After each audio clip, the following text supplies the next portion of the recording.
For the past couple of weeks, there's been a lot of frustration expressed with what's been going on, or perhaps with what's not been going on in our nation's capital. We've heard a lot of talk, but haven't seen much as a result of this great debate over the nation and her finances. There's been lots of finger pointing and lots of posturing.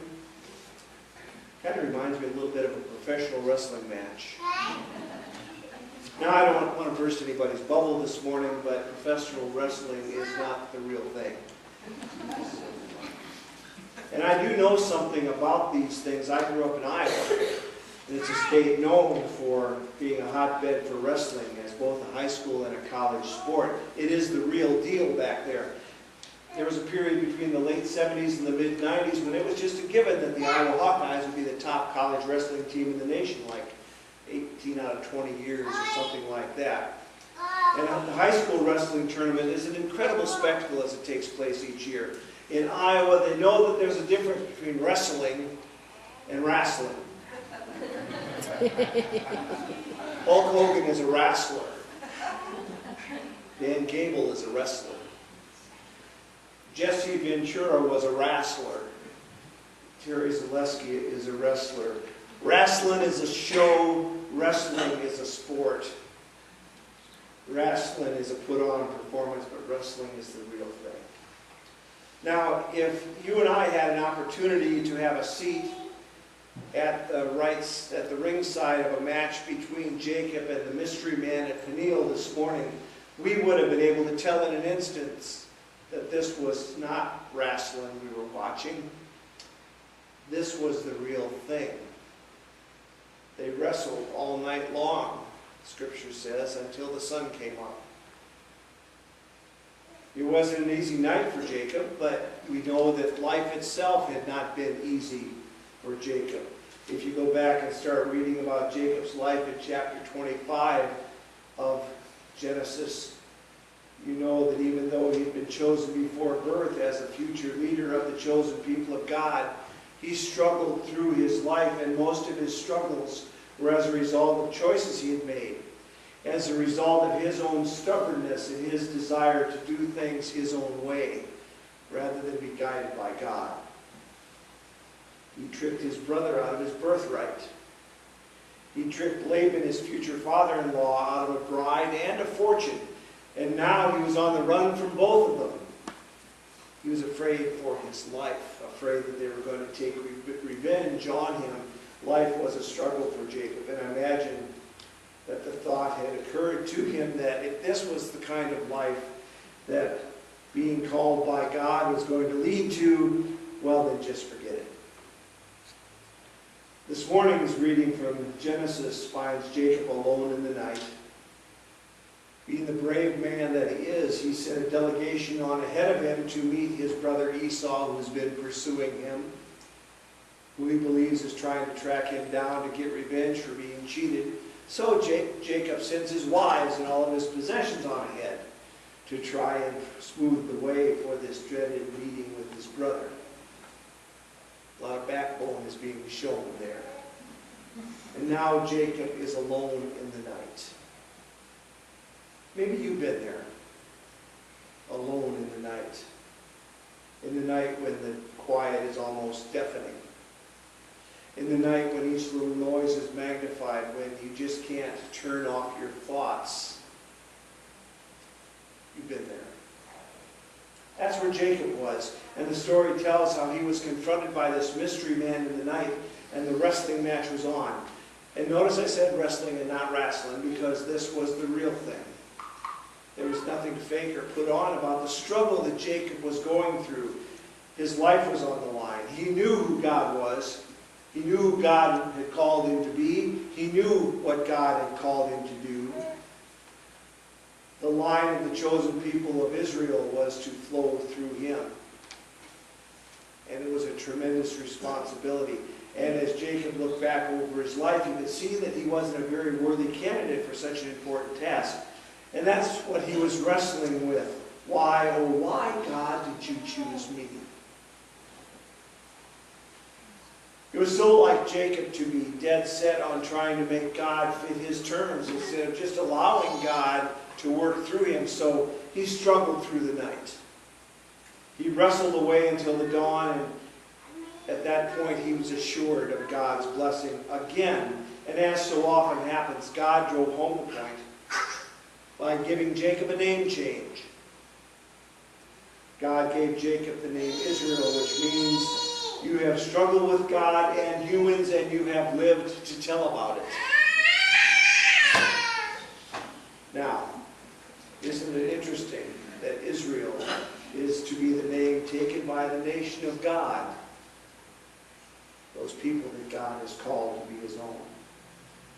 Seems to be an implication that if you're going to be one of God's people, you better expect to do some wrestling, some struggling, because life is not going to be easy. But if you prevail, it will be because God is faithful. And the promise is that, yes, you will prevail. What a tremendous story. And what a message for you and me. We need to remember that a good, healthy relationship with God involves some wrestling.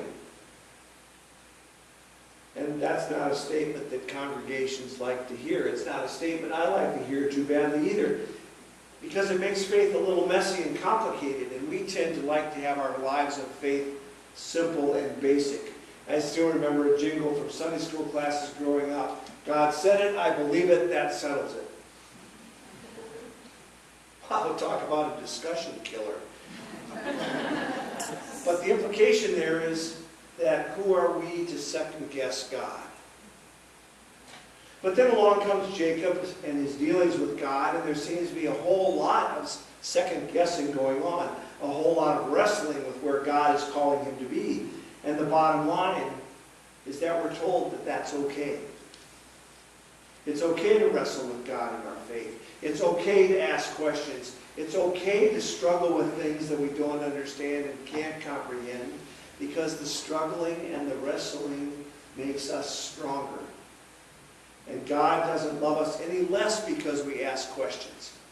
God doesn't love us any less because we struggle with our faith.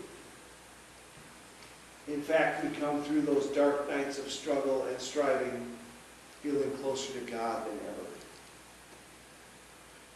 I mentioned that Iowa is the hotbed for wrestling in this country, but even in that state, schools are having a tough time keeping a wrestling program going. Fewer and fewer youngsters are going out to wrestling teams because it's hard work. It demands a lot. It's hard to practice. Wrestling is very much an individual sport.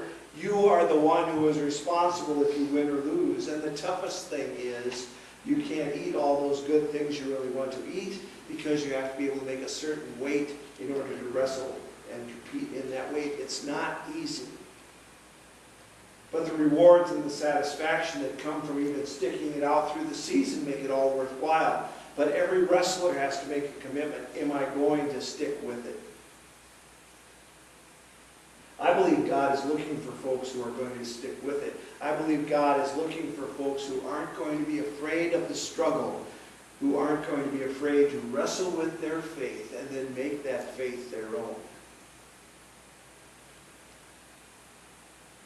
Wrestling is a hard program to keep going these days because it calls for a commitment. It's a challenge. It's a struggle. It seems like there are other sports that are a lot more glamorous, sports that allow you to become part of a larger team, sports that aren't so threatening when defeat comes, because there's a lot of other people who have a hand in either winning or losing it. You don't have to take all the responsibility on yourself.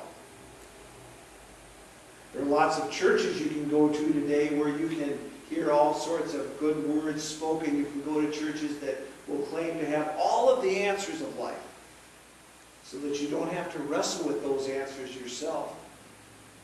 But sometimes that can seem a lot like wrestling. The show is pretty good, but the substance just isn't there. Jesus' disciples were in the middle of a pretty good show one afternoon, according to Matthew. Over 5,000 folks had followed Jesus out in the country to hear him preach, to see him perform miracles of healing and restorations of health. Word had gotten around that he was able to do some pretty amazing things, and people wanted to see that. Everybody wanted to be there to take it in. The trouble was that somebody forgot to call the food service. Supper time was coming and there was no food to be had.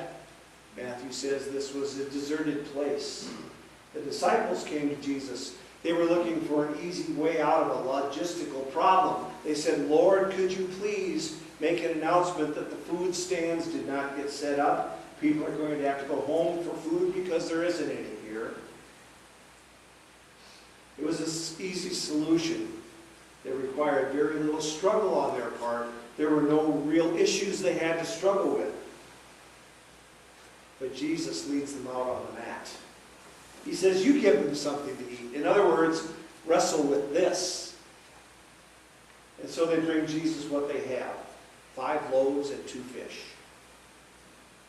And Jesus blesses that offering and then sends them out into the hungry crowd. Now, can you imagine walking out into that hungry mass of over 5,000 people who are hungry after having not had a thing to eat all day with just 5 loaves of bread and 2 fish? You don't think they were wrestling in their minds with what was going to happen as they took their first steps out toward those people? I can hear them asking themselves questions like, this is never going to work. We're going to get pounded by all these hungry people. Or, why didn't these dummies think ahead? They knew that there were not going to be any food stands way out here. But the people were fed.